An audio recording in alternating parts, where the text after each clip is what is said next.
I think we're ready to begin. I'm the bloke who's going to introduce the bloke who's going to introduce the lecturer.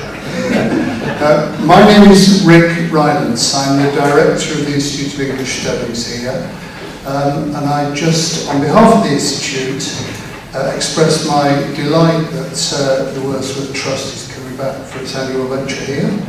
And welcome you all to the lecture. It's particularly gratifying to me that this, which will be my first of these, is to be given by Mike Rossington, because Mike and I are very old friends who stomped the hills together, and I hope that's going to feature very graphically in the lecture, Mike.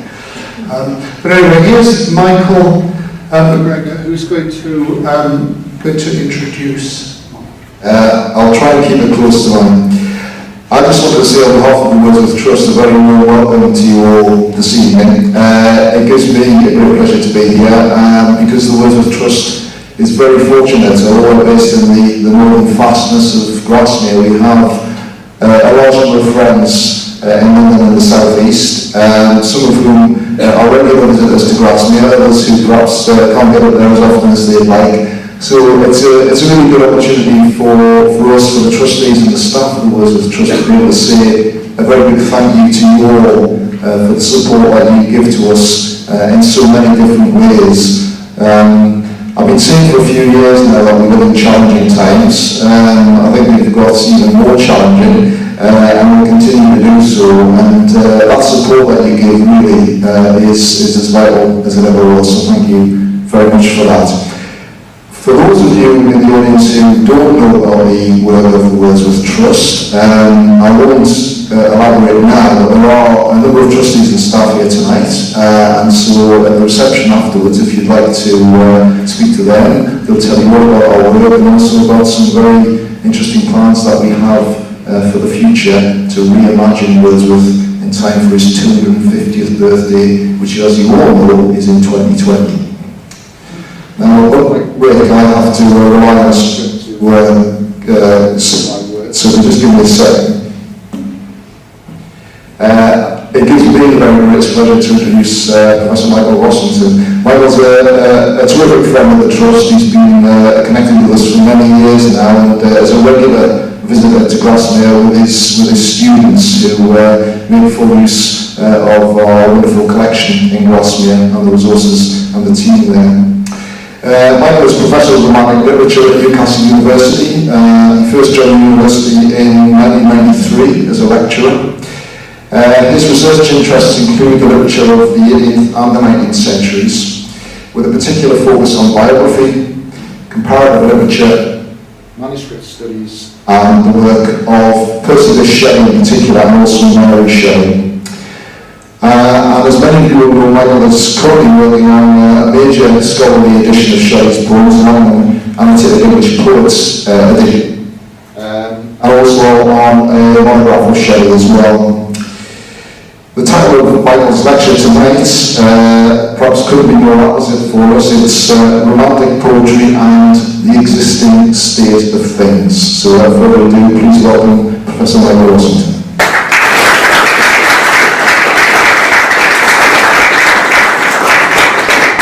Thank you very much. Thank you, Michael, and thank you, Rick.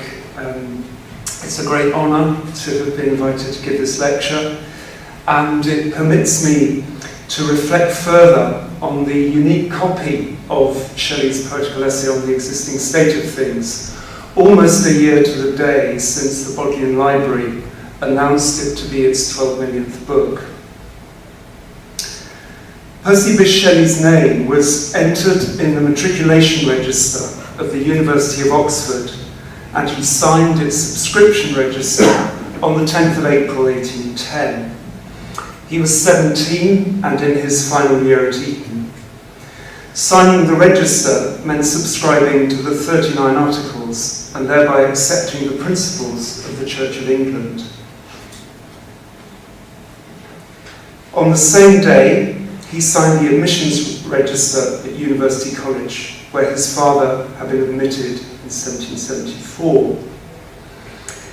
Less than a year later, on the 25th of March 1811, the college register recorded that at a meeting of the Master and Fellows held this day, it was determined that Thomas Jefferson Hogg and Percy Bysshe Shelley commoners be publicly expelled for contumaciously refusing to answer questions proposed to them, and for also repeatedly declining to disavow a publication entitled The Necessity of Atheism.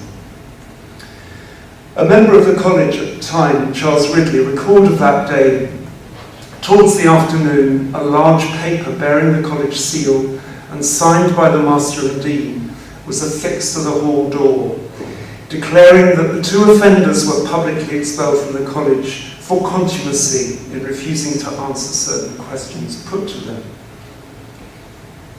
Shelley's name, along with Hogg's, is to be found struck out in the University College Buttery book for the week commencing 21st March. Shelley's brief undergraduate career is thus bounded by his inscription of his name and his name's cancellation in the college's manuscript records.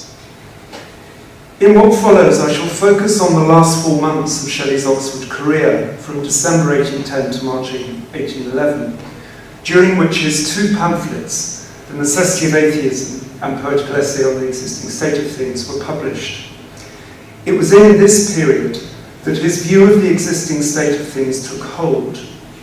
But I will start by outlining the momentum that had been building in his writing and publishing career prior to and immediately after he began residing at University College, probably in late October 1810.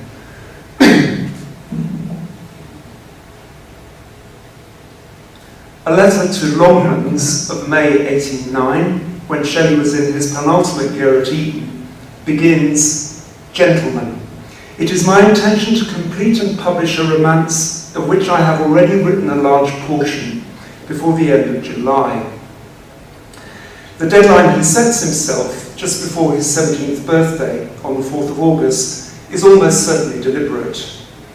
Michael Meredith has established that Shelley was part of a literary coterie at Eton that included Henry Hart Milman, later Dean of St Paul's, in which friendly competitiveness was to the fore. And Ian Gilmore has noted that one of Shelley's seniors, Charles Summer, had published a novel, The White Nun, in 1808, shortly after his 18th birthday. The Gothic extravaganza, Zastrozzi, which Shelley had offered to Longmans, was in fact published by Wilkin Robinson in March 1810, well before the author's 18th birthday.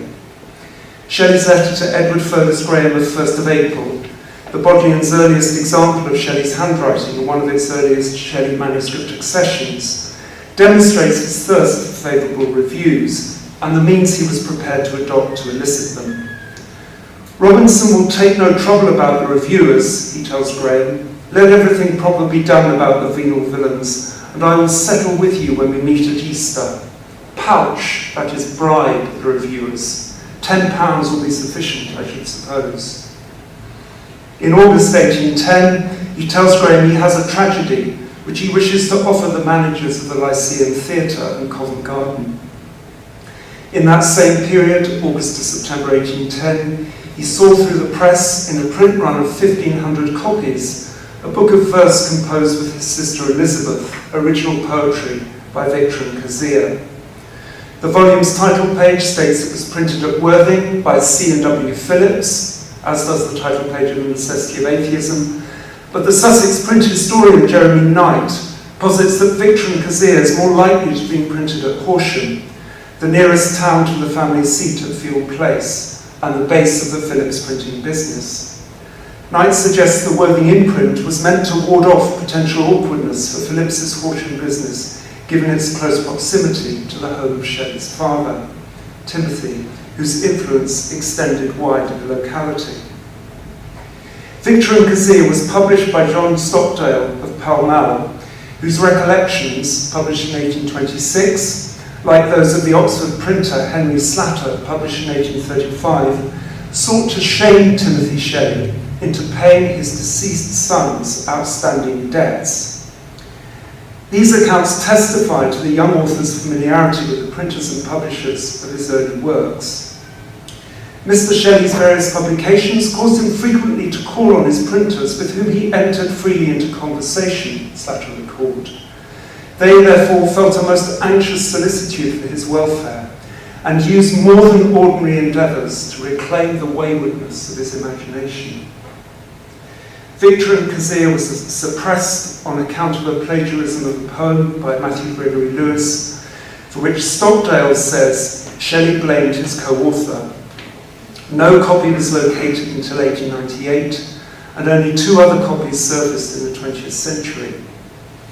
Annotations, some apparently in Shelley's hand, in a further copy, purchased in 2013 by the Pforzheimer collection of Shelley and his circle in the New York Public Library, the subject of 2 fascinating blog posts by its curator Elizabeth Dendiger in 2014, suggests that it was Shelley, not his sister, who was responsible for the plagiarism.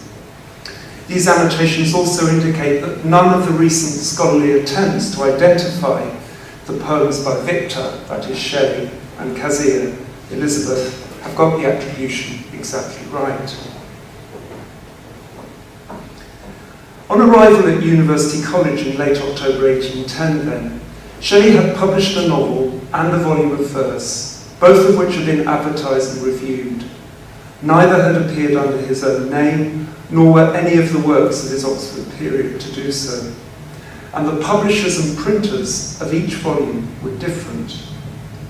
In addition to the tragedy I've mentioned, he'd written a significant number of poems, many from the Eton period, which ended for Shelley with Election Monday, 30th July 1810, where his reading was from Cicero's 4th speech against Catiline, survive in the Easdale Notebook manuscript in the Pforzheimer collection. Some are incorporated in letters to Edward Graham, so they could be shown to Graham's Austrian music teacher, Josef Bothel, with the intention of setting them to music and performing them. By far the most substantial and ambitious of Shelley's early poems was The Wandering Jew, composed between September 1809 and March 1810, during his final year at Eton. According to his second cousin and biographer, Thomas Medwin, Shelley sent the manuscript to the poet Thomas Campbell for comment, and submitted it to Ballantyne of Edinburgh, publishers of Scott's Lady of the Lake, an extract from which forms the epigraph to Victor and Kezia. On rejection by Ballantyne, Shelley offered it to Stockdale, with whom he corresponded busily and high-handedly throughout his first Oxford term, seeking in vain to place The Wandering Jew with him. Unpublished until 1829, and with a bewildering textual history, it is significant in relation to Poetical Essay, as we shall see, for its dedication to Sir Francis Burdett, Baronet, Member of Parliament, in consideration of the active virtues by which both his public and private life is so eminently distinguished. The following poem, The Wandering Jew, is inscribed by the author. In November, a few weeks into his first term at Oxford, Shelley published a second volume of verse, Posthumous Fragments of Margaret Nicholson, being poems found amongst the papers of that noted female who attempted the life of the king in 1786, edited by John Fitzvictor, which included the sexually explicit fragment supposed to be an epithalamium of Francis Ravaillac and Charlotte Corday. More interesting for my purposes is the first poem in the volume, 88 lines long, and known in most editions of Shelley's poetry as Ambition, Power and Avarice. It parallels Poetical Essay in its use of heroic couplets and personifications, fear, terror, ruin, peace, but especially in its eager anticipation, alluding to the volume's title, of the demise of the causes of war, kings who are the subject of the last of the notes to the Poetical Essay. Here are the concluding lines of Ambition, Power and Avarice. Ruined towns and smoking cities tell that thy work, monarch, is the work of hell. It is thy work. I hear a voice repeat, shakes the broad bases of thy blood-stained seat, and at the orphan's side the widow's moan totters the fabric of thy guilt-stained throne. It is thy work, O monarch. Now the sound fainter and fainter yet is borne around, yet to enthusiast ears the murmurs tell that heaven, indignant at the work of hell, will soon the hated cause remove, which tears from earth peace, innocence, and love. Like Victor and Kezia, few extant copies of posthumous fragments survive. I'm aware of 7, 2 more than are located in the most recent scholarly edition of them, of 2000. Of these further 2, both in Cambridge, the one in the University Library may have been overlooked by Shelley's editors hitherto, because it's bound in a miscellany of verse pamphlets whose original compiler indexes Margaret Nicholson as the author. The Cambridge University Library copy carries a bemused inscription on its title page by James Plumtree, the playwright and cleric best known for his dramatic work, The Lakers, a comic opera of 1798. Plumtree writes, Clare Hall, November the 21st, 1810. I received this day by the coach in a parcel which had come through London, where 2 shillings and 2 pence had been paid out. No note accompanied it. I shall return to the other copy of posthumous fragments, now in Trinity College Library, in a moment.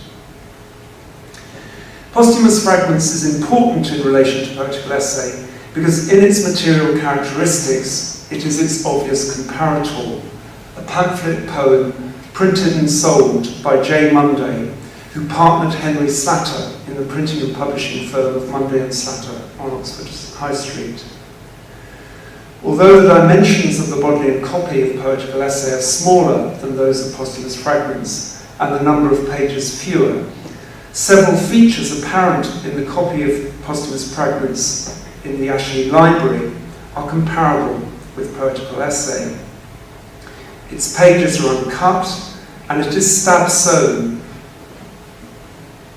So you can see there the thread at the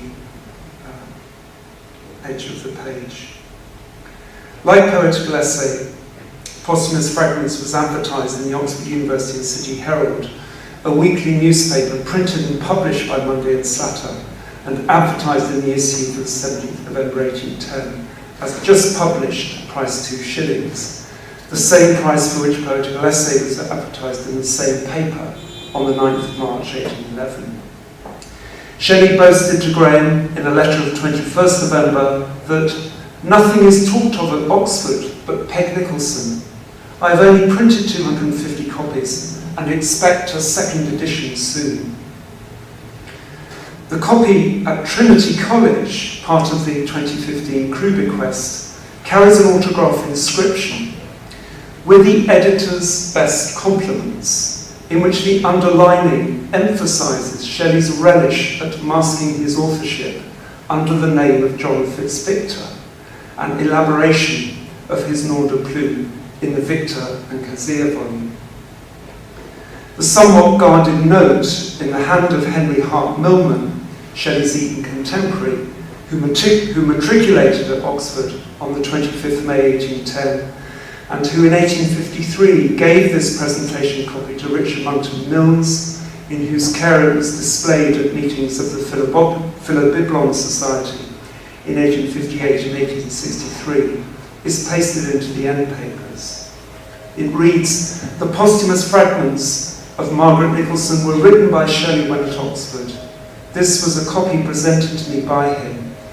I was then on friendly but not intimate terms with Shelley, whom I occasionally saw." By the midpoint of his first term at Oxford, Shelley was thus practiced in a wide range of compositions, experienced at dealing with those who printed, published, advertised and sold his works, and had already involved 2 of his publishers Stockdale and Phillips in financial losses. He pushed at the bounds of what was possible to print and publish, and simultaneously promoted his own work whilst concealing his authorial identity. A sentence in his letter to Stockdale of the 19th November about St. Irvyne or the Rosicrucian, a romance, his second novel, which was to be published the following month, with a title page like that of Poetical Essay that gives its author as simply a gentleman of the University of Oxford, in its combination of petulance and vaulting ambition, characterises his mood at this time. I did not think it possible, Shelley writes, that the romance would make but one small volume. It will at all events be larger than Sir Strozzi.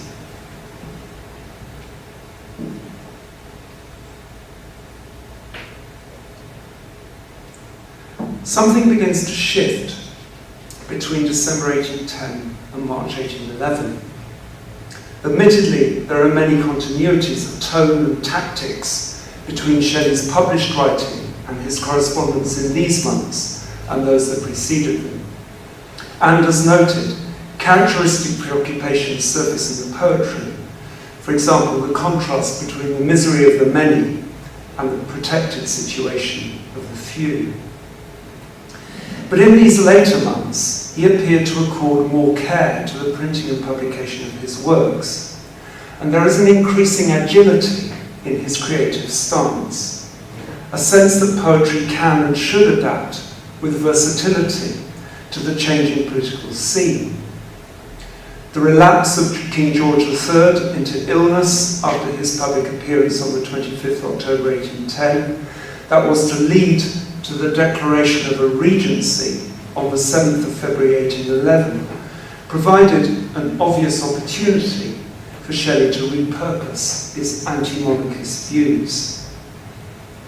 Also, through dialogue with Hogg, there is a working through of his attitudes towards Christianity, especially deism, that was to emerge in the writing, publication, and dissemination of the necessity of atheism, with all the consequences that were to follow in the staunchly Anglican and nervously defensive Oxford of the time.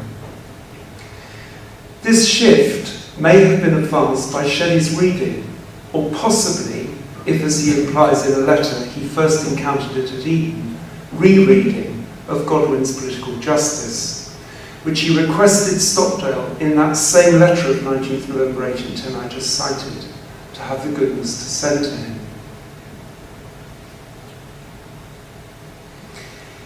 An absorption of the tenets of Godwin's political philosophy lies behind the following letter in the Bodleian's Abinger collection, first transcribed with a commentary by Bruce Barker Benfield in 2008 in the Bodleian Library record.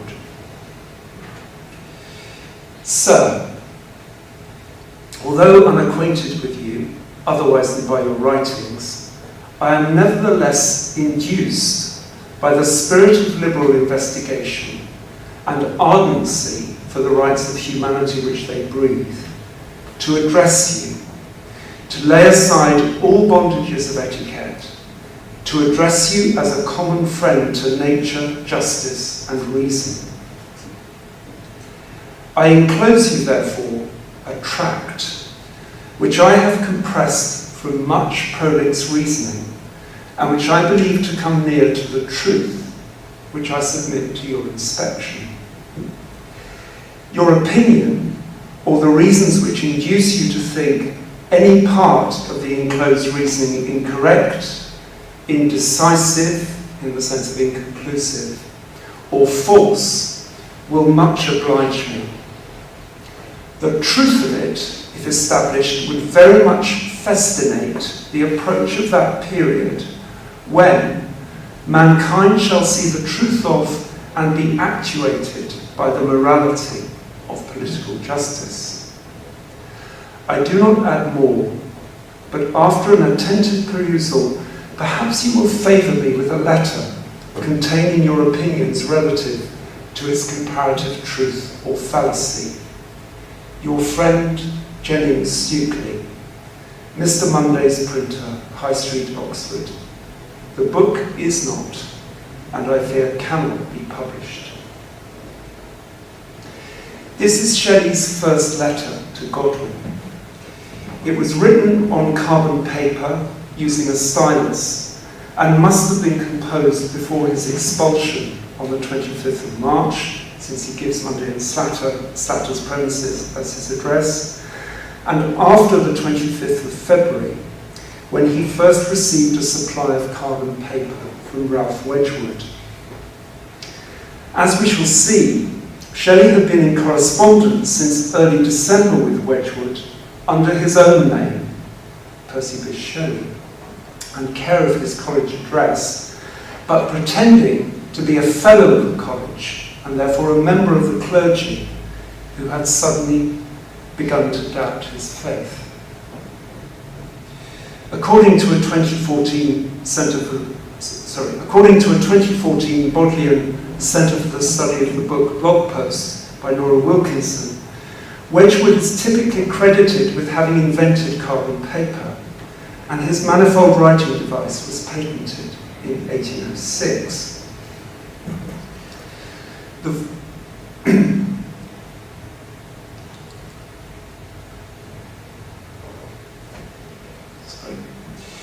The verso of the leaf, which shows the word mankind, is 2 lines down from the top there. You can see a word that's cancelled, that's the word mankind. The verso of the leaf, which shows the word mankind to have been cancelled, probably resulted, Barker Benfield suggests, from Shelley being a novitiate with this writing method. The mention of a tract indicates that Shelley had enclosed the copy to Godwin of The Necessity of Atheism. His pseudonymous surname, Stukely, is only a syllable away from his real one, and that the first name is changed from Jenny to Jennings reveals a degree of hesitancy, as he wrote, about how to self-identify in gender terms. In this respect, as well as in its material form and the ideological positions it espouses, this letter bears comparison with another, also first transcribed with a commentary by Bruce Barker Benfield in 1991. According to Thomas Medwin, Shelley had begun to write to Felicia Brown, later Mrs. Hemans, a year or so after her 2 volumes of verse, poems, and England and Spain, Patriotism and Valour appeared in 1808, when she was 14. Here, writing from the London address of his cousin, John Grove, Shelley pretends to be a bold yet vulnerable young woman, whose name, Philippe Sidney, shares his initials and invokes the poet and courtier Philip Sidney, to whom Shelley's family could claim to be related by marriage. Throughout his life, Shelley was a serial writer to young women with aspirations to write or translate verse, to whom he wished to act as a mentor. His sister Elizabeth in 1810, Janetta Phillips in 1811, and Teresa Viviani in 1821, not to mention Harriet Westbrook, Mary Godwin, and Claire Claremont, which are some examples. In the voice of a well-mannered, somewhat naive, and fearless atheist, this letter to Brown weaves together the logic of The Necessity of Atheism, a critique of her poetry for its ostensible endorsement of war, and a Godwinian stance regarding truth. I examined the grounds upon which theism is founded. They appeared to me weak. Through deficiency of proof, I became an atheist. I read, I repeated your poems, I admired them. It gave me much regret to find among so many beauties one fault, one glaring fault. I wrote to you, I informed you of it. Your letter entirely removed the only cause of complaint, a fear that you approved of fatal sanguinary war. Let not the amiable Felicia think very, very ill of her affectionate Philip Sidney. I venture to think for myself, regardless of the abuses so liberally poured on me, I do this through a love of truth underlined. Jennings Stukely and Philip Sidney and the several other names Shelley adopts in his correspondence of this period constitute a veiling of his own identity that shows, on the one hand, a pragmatic approach to self-protection, and on the other, an almost compulsive interest in imposture that licenses these letters to be created acts, quite as compelling in terms of the voices they adopt as those of his youthful works in verse and prose that he published. I will return to this experimentation with mask and dramatic persona in my closing remarks, where I suggest that Shelley's stance towards the existing state of things in Poetical Essay is as much a matter of voice as it is inarguably his finest political poem of 8 years later, The Mask of Anarchy. These spoof letters, then, are one means of situating Shelley's frame of mind as the constituent elements of Poetical Essay began to take shape. It seems likely that Shelley was composing the poem around the time of his arrival at Field Place from Oxford via London on the 18th of December. 3 days previously, in a letter acquired by University College Oxford in 2005, he had written to Ralph Wedgwood about another invention of his, the otheothograph, which Robin Darwell-Smith describes as an ambitious scheme to reduce all modern languages to a set of symbols which could then form the basis of a universal language. Impersonating a doubtful clergyman of mature years, Shelley's letter rehearses an implicit theme of Poetical Essay, that enlightened schemes, be they his own for future global peace or Wedgwood's of a universal language, are incompatible with orthodox Christian faith. The plan of a new universal language has my warmest and sincerest suffrage. Its advantage, if carried into effect with respect to science, literature, and universal knowledge, were incalculable. It is the dawning of that superiority which at some future time intellect will gain over materiality. The gleaming of that radiance about to disperse in the event the storms of war and confusion which now devastate the globe. To the truth of this, I assent with sensations of grateful pleasure. I anticipate it with feelings of the liveliest interest. I look forward with pleasure to the time when war and confusion shall be no more. But how is this consistent with the inerasable stain of guilt entailed by, that's the Hebrew for Adam, upon his offspring? A few days later comes what I take to be the first reference to the composition of Poetical Essay. It occurs in a passage in a letter from Shelley to Hogg that runs together breathlessly. First, his latest creative effort. Second, his immediate thoughts of its printing and publication. Third, a vain search for Godwin's address, presumably in order to write to him. And lastly, his mirth at Wedgwood's addressing him by the title Reverend. I am composing a satirical poem on l'enfant. I shall print it at Mondays unless I find from you that Robinson, as in William Robinson, is ripe for printing whatever will sell. In case of that, he is my man. It is not William Godwin who lives in Holborn, it is John, no relation to the other. As to Wedgwood, I wrote to him when in London by way of a gentle alternative. He promised to write to us, both Hogg and Shelley are writing to Wedgwood at the same time, when he had time. Seemed surprised at deism, yet directed to me as the Reverend, his amazement must be extreme.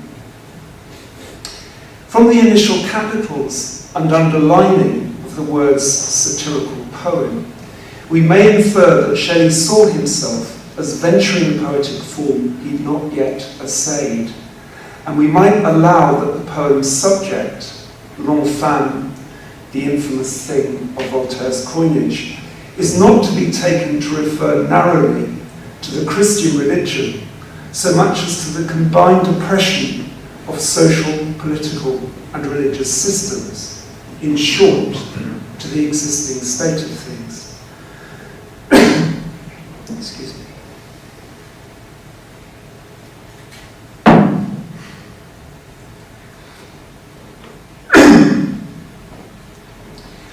If Poetical Essay itself was written, if the poem in Poetical Essay was written between early December and early January, the notes and preface may have been the something to add to the poem which Shelley told Hogg in a letter of 11th of January was by then with the printer.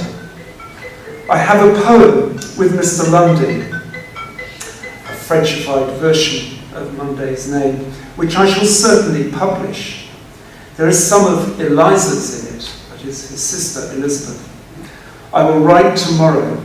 I have something to add to it, and if Lundy has any idea when he speaks to you of publishing it with my name, will you tell him to leave it alone till I come?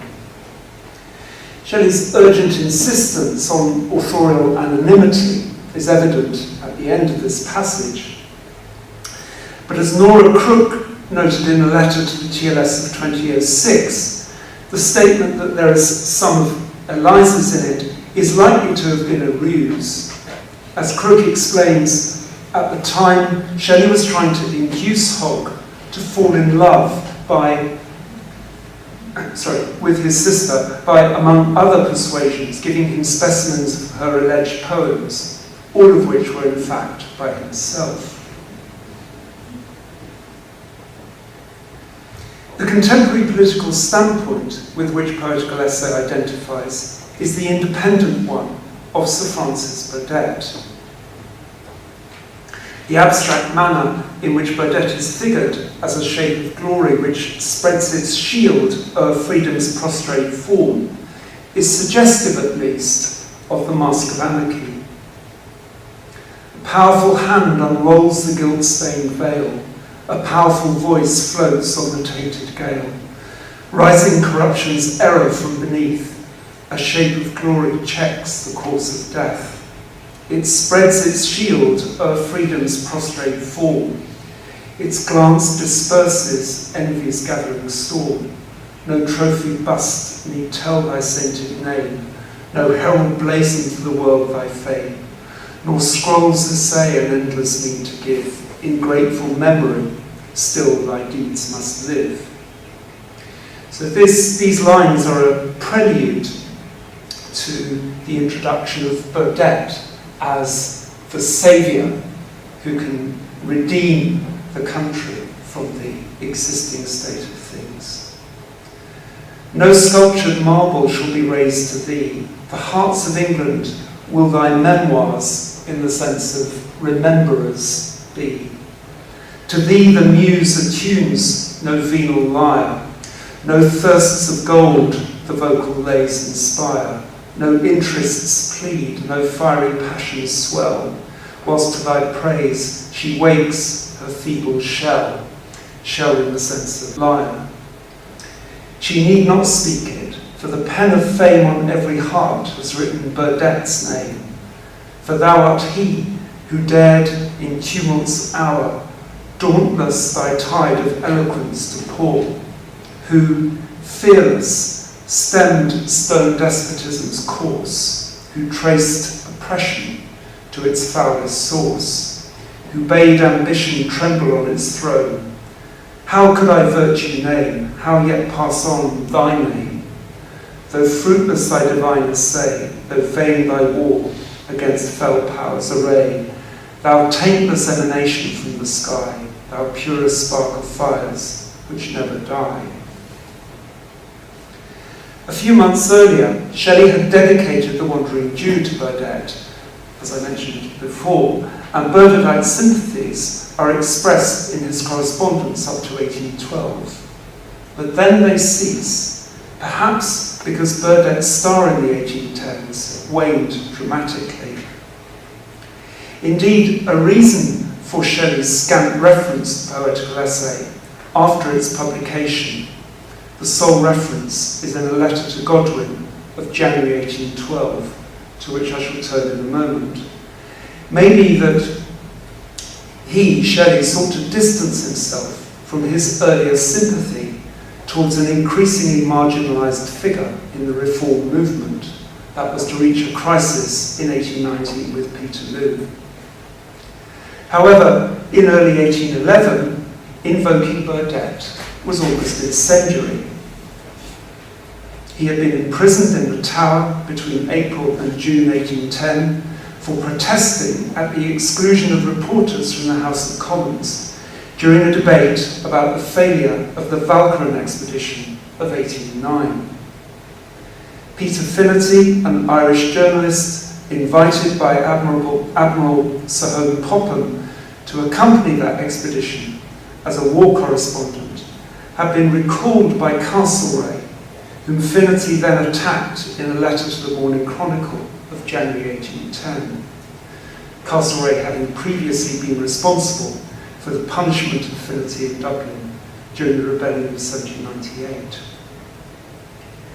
Finnerty's trial and sentence to imprisonment on the 7th of February 1811 for libelling Castlereagh make it significant that the capitalised name Burdett in the body of the poem, just about visible perhaps, halfway down that quotation on the left-hand side, connects with the capitalised Mr. Peter Finnerty on the title page. For the historian J.R. Dinwiddie has noted that Burdett was renowned for his twin concerns, for the conditions in which political prisoners were held and the persecution of radical journalists. It was Burdett who chaired a widely reported meeting on the 20th of February at the Crown and Anchor pub in London to raise a subscription for Finnerty to support him in Lincoln Jail. The title page of Poetical Essay, which in the Bodleian copy bears the signature of Pilfold Medwin, highlighted there in the top right-hand corner, younger brother of Thomas Medwin, to whom it was perhaps given on Shelley's eventual return to Field Place in late spring 1811 after his expulsion from Oxford, must then have been prepared after the 20th of February, the date of the beginning of the subscription for Finnerty. Monday and Slatter used their weekly Oxford University and City Herald newspaper as a vehicle for defending the freedom of the press, devoting significant coverage to the acquittal of Leigh Hunt in early March, after Hunt had been tried for publishing an article in the Examiner criticising the practice of military flogging. Monday and Slatter advertised their own subscription on behalf of Finnerty and published notice of Shelley's contribution of a guinea to it on the 2nd of March. As on the title page of the pamphlet, so in the first advertisement for Poetical Essay on the front page of the Oxford University and City Herald for 9th of March, Finnerty's name is set in font comparable in size to that of the poem's title. In fact, on the title page of the poem, the words Mr. Peter Finnerty are by far the largest. I found no evidence of how the pamphlet came to be published by the London-based Benjamin Crosby, who's mentioned right at the bottom of the title page there. It may be fortuitous that the first work taken on by Crosby in 1794, as Anthony Mandel has noted, was Godwin's Things as They Are, or The Adventures of Caleb Williams, the first 4 words of whose title, as has been noted, echo the final 4 of Shelley's pamphlet, Existing State of Things. Or that Crosby, may not be a coincidence either, that Crosby had in 1809 published an edition of the works of Benjamin Franklin, whose passing is lamented in Poetical Essay. Yet let me pause, yet turn aside to weep, where virtue, genius, wit, with Franklin sleep. But Michael Suarez's assertion that Crosby sedulously cultivated the provincial market for his books, personally travelling through the provinces to hire agents and establish contacts, indicates Shelley might have expected a significantly wider geographical reach for Poetical Essay than for posthumous fragments. The only reference to the sales of Poetical Essay, however, is found in a newspaper article of the 7th of March, 1812, during Shelley's stay in Dublin. Mr. Shelley, commiserating the sufferings of our distinguished countryman, Mr. Finnerty, whose exertions in the cause of political freedom he much admired, wrote a very beautiful poem, the profits of the sale of which we understand from undoubted authority, Mr. Shelley remitted to Mr. Finnerty. We have heard that they amounted to nearly £100. This fact speaks a volume in favour of our new friend. One suspects from the italicisation of undoubted that the authority for the improbable assertion that Poetical Essay had sold nearly 1,000 copies was Shelley himself.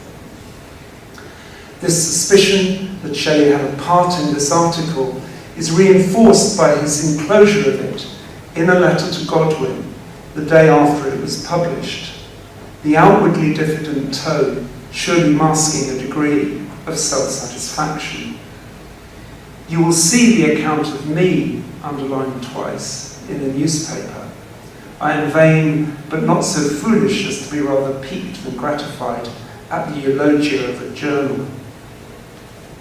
This is one of a series of letters Shelley wrote to Godwin in propria persona early in 1812, in one of which occurs the sole reference to Poetical Essay in his extant corpus, at least the only one I can find. I have desired the publications of my earlier youth to be sent to you.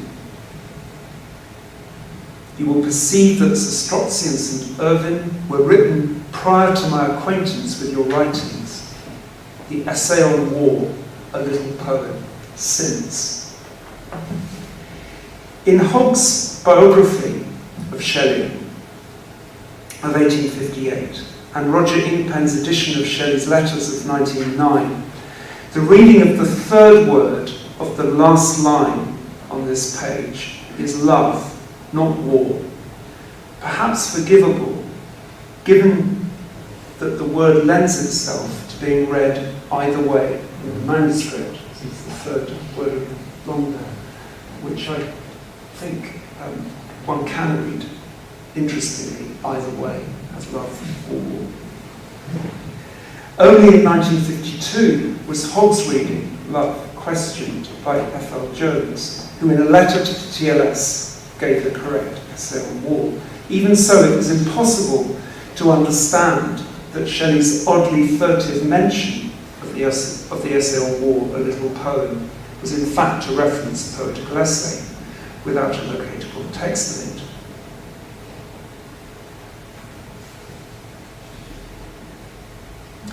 The epigraph to the preface to an essay on the existing state of things is a citation from the first and second lines of Juvenal's first satire, and may be translated as, Never retaliate for being tortured. The full 2 lines are given in the most recent Loeb translation as, "Shall I always be stuck in the audience, never retaliate for being tortured so often by hoarse Cordus's Song of Theseus?" In this first satire, Juvenal defends his choice of satire above other genres and sets himself against the fanciful contemporary poetry he is forced to endure, in favour of an unvarnished account of how things are.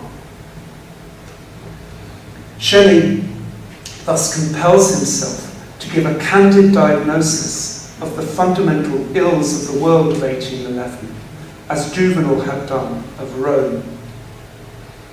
The frankness of Juvenal's first satire recalls the epigraph from Southey's recently published The Curse of Karma on the title page. And I'll read it out for you because the font is very small. "And famine at her bidding wasted wide, the wretched land," "and famine at her bidding wasted wide the wretched land, till in the public way, promiscuous where the dead and dying lay, dogs fed on human bones in the light of day." These arresting lines serve Shelley's satirical purposes well, and also enable him to conduct a willful misprision of the Southey of 1811, the author of a Hindu epic, and without mention of his name in the epigraph, remind the reader of Southey's ability in such works as Letters from England to address his country's condition in honest terms. In the preface, the system, like Shelley's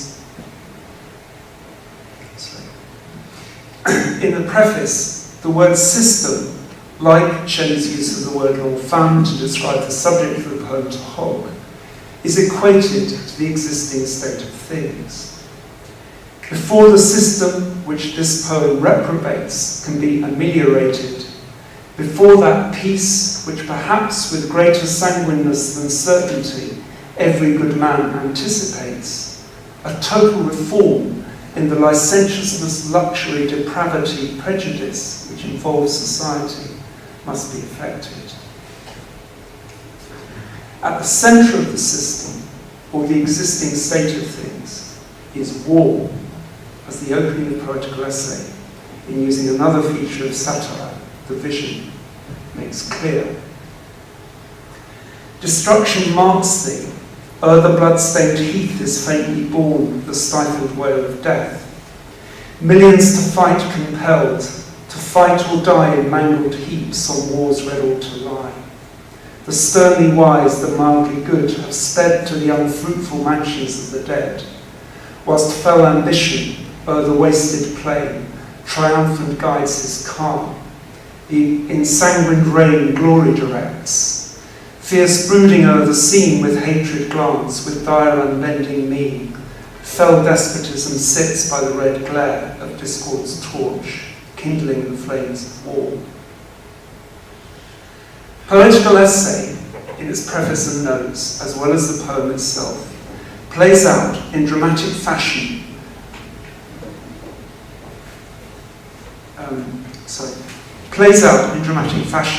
and in this regard makes the published writings of the Oxford period, as well as some of the letters, seem to be experiments of various kinds in voice. The flaw of the poem and its title page is that it names individuals, Francis Burdett and Peter Finnerty, and thereby risks narrowing the possibilities of its interpretation. Ironically, Shelley had no such doubts about the advantages of anonymity when it came to authorship. One of the reasons why Poetical Essay remained out of sight for so long is because Shelley seems to have realised the real gains of cloaking his published and some of his unpublished writings under made-up names or no names at all. This was partly because, as he told Hunt in a letter of the 2nd of March 1811, I dare not publicly to avow all that I think. But it also seems to have been because, in a deadly serious way, Shelley found this half-world of duplicity, of being at one and the same time a gentleman of the University of Oxford, as Poetical Essay's title page would have it, and not exactly a gentleman with a capital G, nor after the 25th of March 1811 a member of the University of Oxford, the only means of championing the kinds of liberties he valued. Thank you.